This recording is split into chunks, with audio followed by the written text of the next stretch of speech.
This is Terry Kurtz online reporting on Victor Valley, High Desert, and Mojave River Valley events, activities, entertainment, sports, and history.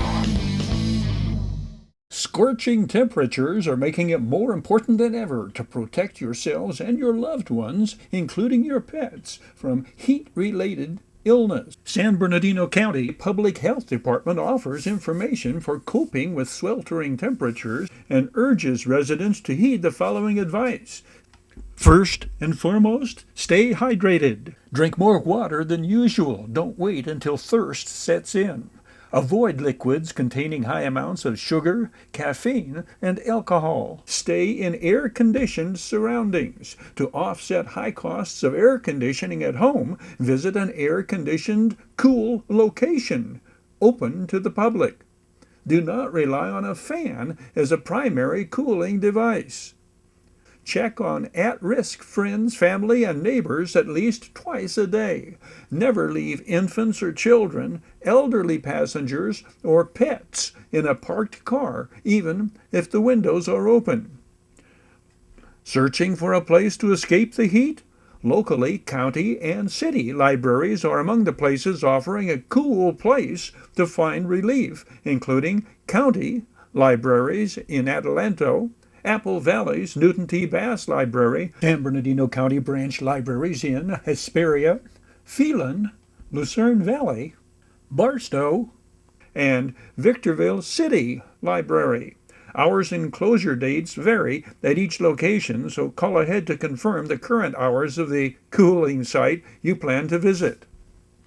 Mojave Narrows Regional Park has a large and very wet water park with a splash pad. Admission to the regional park is $10 per vehicle. The park is closed Wednesdays and Thursdays. The town of Apple Valley is inviting the community to join in its annual overnight pool party July 19th.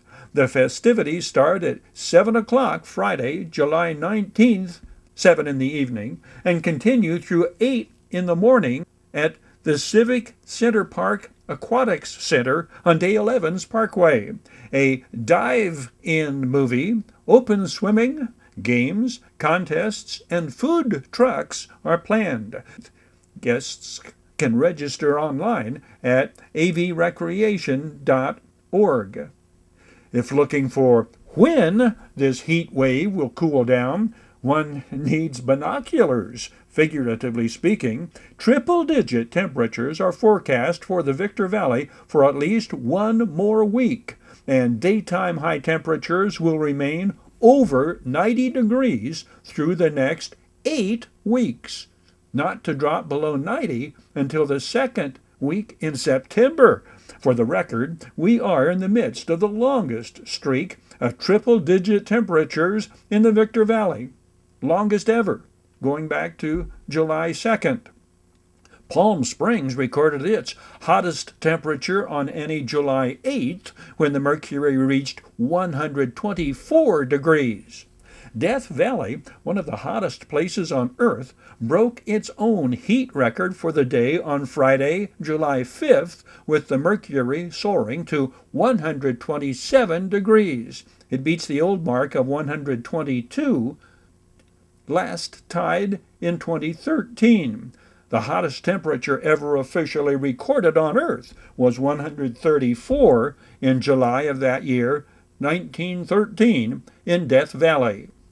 The toll taken by extreme heat waves in California from 2013 through 2022 has been tracked in a report from the California Insurance Department. It looked at 7 extreme heat events in the state from 2013 to 2022 and found they took the lives of several hundred residents, injured thousands of others, and had a total economic impact of $7.7 billion in the form of lost wages and productivity, agricultural and manufacturing disruptions, power outages, and infrastructure damage. Extreme heat has led to more deaths than wildfires. One of the main goals of the report is to provide data that can help inform and lead to action by policymakers, governments, businesses, and the insurance industry.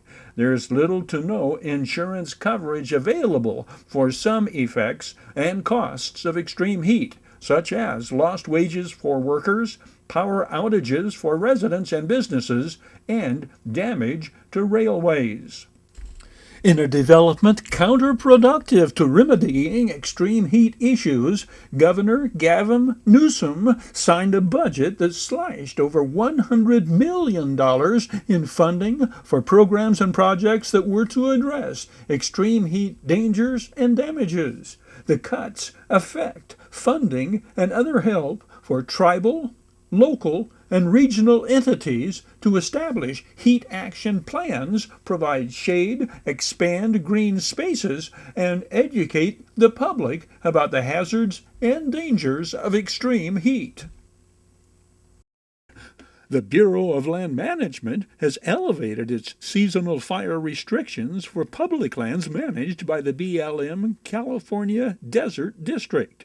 The Seasonal Fire Prevention Order places in effect Stage 1 and Stage 2 fire restrictions for the California Desert District. The elevated restrictions address the use of campfires and controlled flame devices such as portable stoves or lanterns, and prohibits recreational target shooting on BLM-managed public lands within western San Bernardino County, as well as San Diego, eastern Kern, eastern Los Angeles, and western Riverside counties. Campfires are only allowed in designated metal fire rings in developed campgrounds.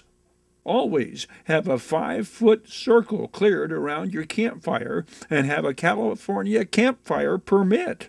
California campfire permits are available free of charge at offices of the Forest Service, the Bureau of Land Management, and the California Department of Forestry and Fire Protection, or by visiting readyforwildfire.org.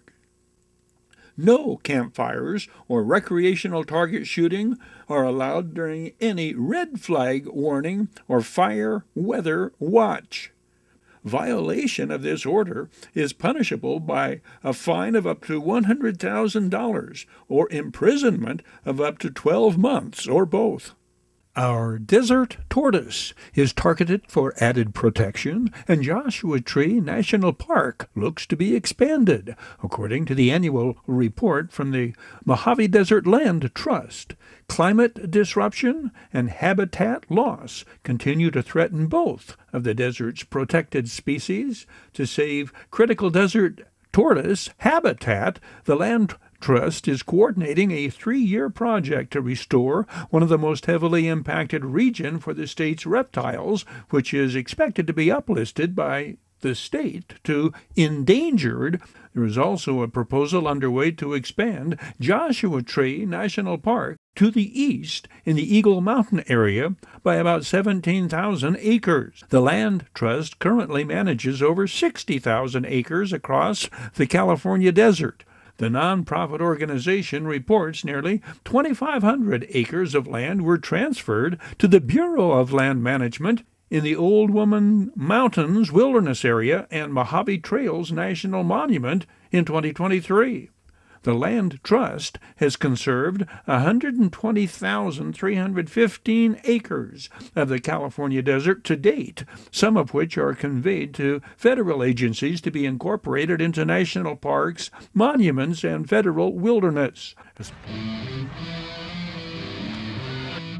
Terry Kurtz Online was brought to you by Down Home Grill in Victorville on the corner of Bear Valley Road and Ridgecrest Road. Bid fast and last. World-class auctioneers. Zvalu Quality Truck Body. Family owned and operated since 1954. The Bradco Companies, our area's longest-standing full-service commercial brokerage firm. Iwanzak Law Firm. Trial lawyers for serious problems. We Got 'em Tees. Your headquarters for custom screen printing and mastercraft embroidery design. And by the Holiday Inn in Victorville. The Holiday Inn, conference and convention center for the high desert. And destination of choice of visitors and travelers to the Victor Valley. Terry Kurtz here, throwing out an invitation for you to catch up with High Desert Sports Activity, your High Desert Sports Report, showing 3 times every day on Victor Valley TV, 7 and 11 every morning, 4 every afternoon. We hope you'll join us right here on Victor Valley TV. Preceding TKOL Spotlight, showcasing the Victor Valley's best, most interesting, most entertaining, and, if you'll bear with me, these confessions of an early rock and roll DJ. When rock and roll arrived with 1954's Rock Around the Clock, radio stations would not play rock music, reasons being the lyrics rang rebellion and defiance, sex, drugs, and rock and roll.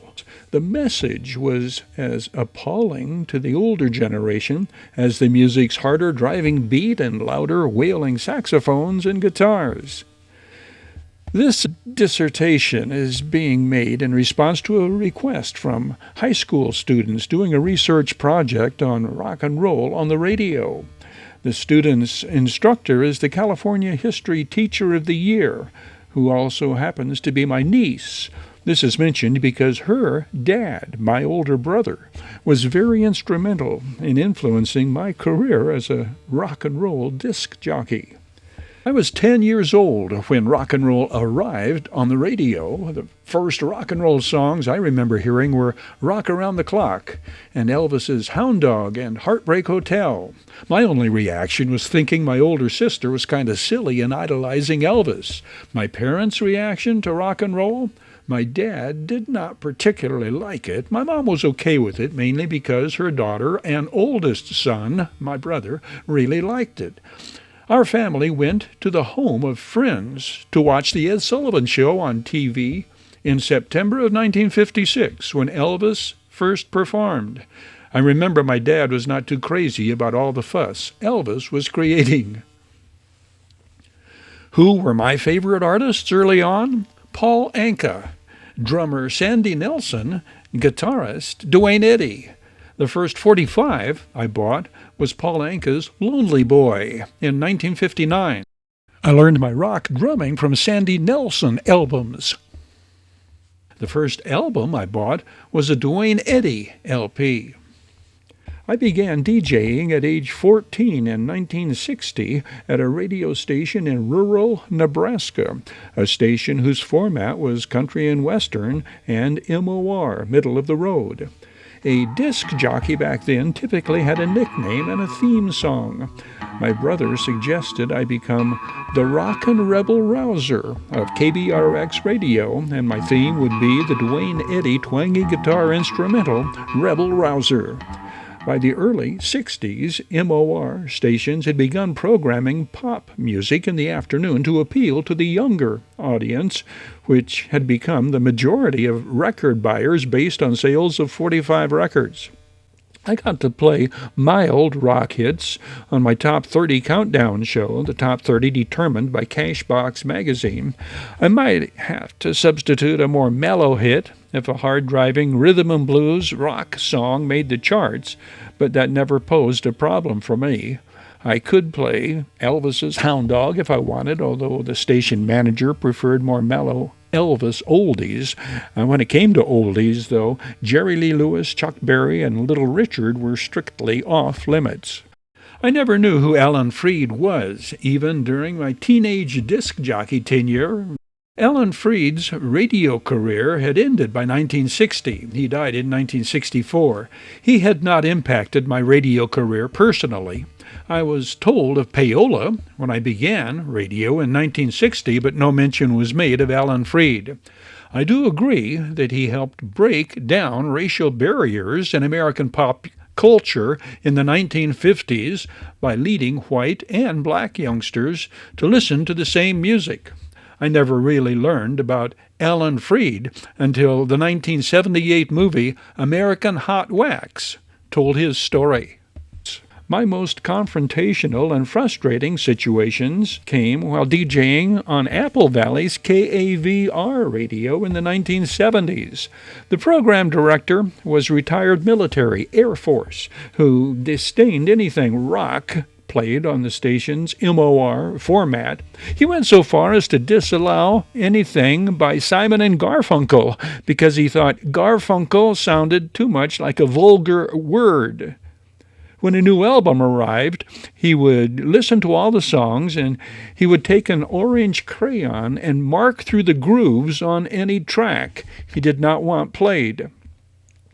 I had brought a number of my own 45s to play on my weekday afternoon show since KAVR's oldies library lacked any Buddy Holly or Roy Orbison or British Invasion records, far less Chuck Berry or Marvin Gaye.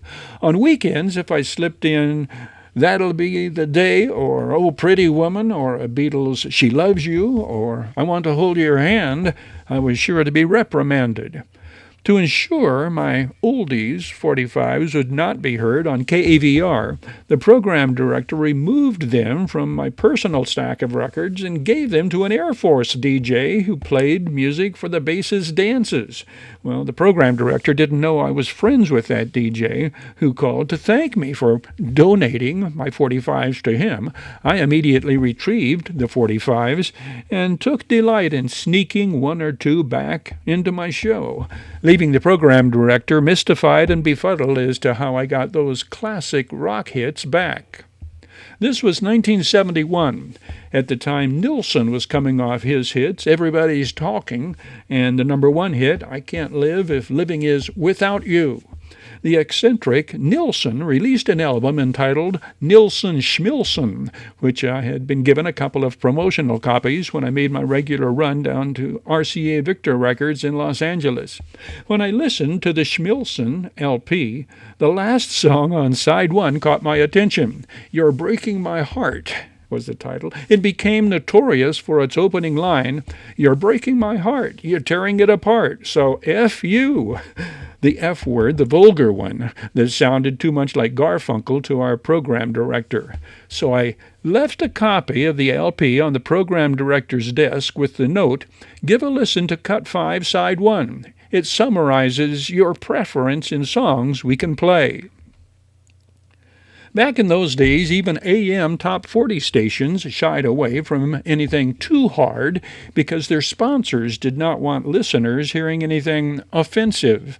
Plus, the Federal Communications Commission banned a radio station from airing any programming it deemed indecent or unsuited for children to hear. Even a folk song by the Kingston Trio had to muffle their lyric, I don't give a damn about a greenback dollar, by striking a loud chord where damn was to be heard. Tony Orlando and Dawn hit number one with Tie a Yellow Ribbon Around the Old Oak Tree in 1973. That was the first song AM stations were allowed to play using the word damn. The whole damn bus was cheering. FM radio became the refuge for harder rock and heavy metal enthusiasts because FM then was commercial-free. Longer versions of songs by Led Zeppelin, The Who, Jethro Tull, the Allman Brothers ruled the FM airwaves in those early days. Speaking of the FCC, an on-the-air announcer or DJ had to pass a written test to receive a radio operator's license, much the same as a pilot had to pass a Federal Aviation Administration test to qualify to fly. Radio stations were subject to unannounced inspections by an FCC official who had monitored your programming before entering the studio. Then, the first thing the official did was check to see if the announcer had a license, to inspect the program logs to see if commercials matched up to what he had heard, and then inspect your meter readings log. Meter readings had to be entered every half hour to ensure the station was not broadcasting with more power than it was licensed for. It was not until 1991 that the Supreme Court ruled the FCC ban on radio programming was unconstitutional, that it violated freedom of speech. By that time, radio, television, and the motion picture industry had long since desensitized the American public to what had earlier been considered indecent, vulgar, or material unsuitable for young audiences. So, there you have it. Recollections and reflections that for me will live forever. An assertion that rock and roll will never die. A life through a viewfinder in 4/4 time. I guess the best way to tell my story is to begin by saying I've always enjoyed telling stories. My encounters with fame, the product of the Big Frog Small Pond complex, first gridiron glory at a small high school, college Hall of Fame career at a very small university in the Midwest, and when my dream of becoming a professional athlete was awakened by the realities of what the future held in store, I embarked on the vocational path of teaching and coaching. And moonlighted in the electronic media, a radio announcer, television news anchor, and sportscaster, even a gunfighter award-winning role with the Santa Fe Drifters Western Stuntman Group, highlighted by performing with son Robert, a.k.a. John Dirt, a favorite activity in a late stage of my life, just as working with Robert covering sporting events highlights my current activities. Music and sports, then radio and video journalism, important influences in my development. Born to middle-class, working-class parents in America's Midwest in the mid-20th century, raised on the Protestant ethic to work hard today for greater reward tomorrow, deferred gratification. My work ethic instilled early on. By age 7, I joined John delivering the Omaha World Herald. I was a paper boy for 7 years, before rescued from this job by being hired as a weekend radio announcer at KBRX Radio at age 14 in June 1960. Thus, the rock and rebel rouser of KBRX replaced the paper boy, introducing me to the electronic media, a career path I continue to walk to this day. Graduating salutatorian of my high school class, I attended Dakota Wesleyan University in South Dakota on a football scholarship. My senior year, I received the university's award for Outstanding Student Athlete. I would later be inducted into the Dakota Wesleyan University Hall of Fame, having been the starting quarterback for the Tigers for 4 years and helping lead our team to winning the most games over a 4-season time span in school history. High points of music. In high school, I received all-state recognition as a percussionist, named to the Nebraska All-State Band my senior year. I was offered a music scholarship to attend the University of North Dakota. At Dakota Wesleyan, I formed this trio with football teammates and also formed a rock band, Terry and the Torquays. My career as a news anchor included anchoring CNN Headline News Local Edition for 17 years. As a sportscaster, I began covering high school and college games in the Victor Valley in the early 70s. When the minor league High Desert Mavericks arrived in 1991, I hosted Mavericks Roundup, an award-winning program on the minor league Class A team, and covered the Mavericks' 26 seasons of existence. As for coverage of local high school and college sports, we are honored to present this year's Victor Valley College Lifetime Achievement Award to Terry Kurtz. Terry Kurtz is entering his 6th decade of covering local prep sports. In the 1970s, he announced prep football and basketball games on KAVR radio. He was sports anchor for KVVT TV from 1986 to 1991 and later at Charter CNN Headline News from 1991 to 2006. That same year, Terry produced the Daily Press's video reports and later launched Video Sports and High Desert Sports Report. You can still find new content on his Facebook page mere hours after he finishes covering games across the region. The next time you see Terry Kurtz around, be sure to stop him and strike up a conversation. You won't regret it. Those comments I find fitting to conclude this chapter in A Life Through a Viewfinder in 4/4 time. The Victor Valley Community Services Council is offering free homemaker services, transportation, and activities for seniors ages 60 and older with mobility challenges. Residents can join the group in its monthly shopping trips where they pick you up, take you home, and assist with lifting and carrying items. For more information or to reserve your seat on the bus, call 760-243-9646. The Victor Valley Community Services Council is offering free mobility devices. Do you know a senior in need of a mobility device?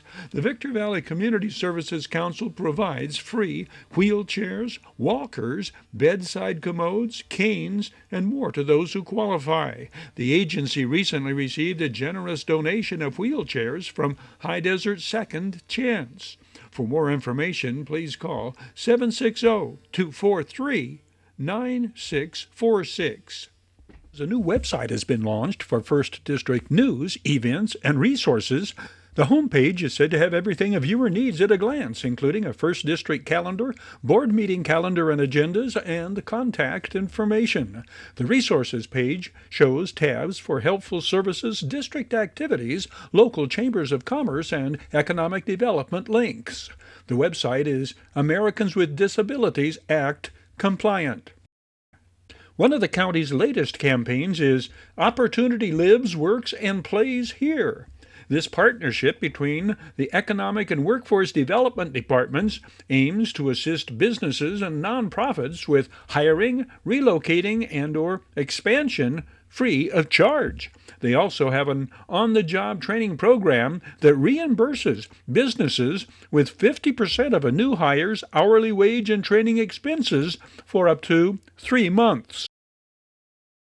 San Bernardino County birth and death certificates are now available online. San Bernardino County's Vital Statistics Registration Office has launched a new service that allows residents to purchase certified copies of birth and death certificates online. Currently, the service is available for births and deaths that occurred in the past 2 years. Records for events older than 2 years can be obtained at San Bernardino County Hall of Records. The Bureau of Land Management has awarded 2 grants totaling almost $5 million to accelerate the training and placement of excess wild horses and burros into private care. These grants are part of the BLM's efforts to encourage more adopters to give a wild horse or burro a good home. The Adoption Incentive Program provides up to $1,000 to adopt an untrained wild horse or burro from the BLM. The goal of the program is to reduce BLM's recurring costs to care for unadopted and untrained wild horses and burros, while helping to enable the BLM to confront a growing overpopulation of wild horses and burros on fragile public rangelands. Thanks to its Adoption Incentive Program and the online corral, the BLM has doubled the rate of private care placement over the last 5 years. Your help is being sought to clear our San Bernardino County shelters by adopting, not shopping. If you are looking for a new four-legged friend, the First District is home to several animal shelters with dogs and cats in need of loving homes. Local shelters include the Hesperia Animal Shelter on Santa Fe Avenue and the Apple Valley Animal Shelter on Powhatan Road. For more information, please call 760-240-7555.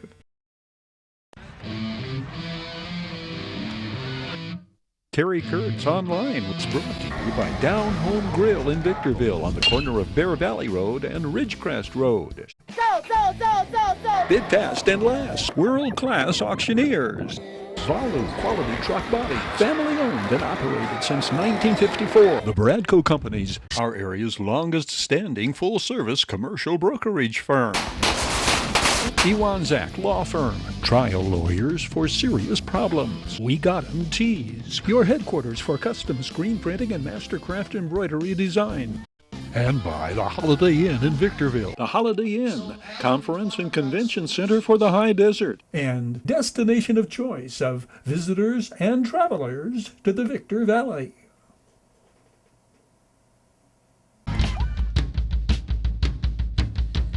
That's a wrap on this edition of Terry Kurtz Online. On behalf of Victor Valley Television Productions, thank you for watching. We hope to see you again next time around.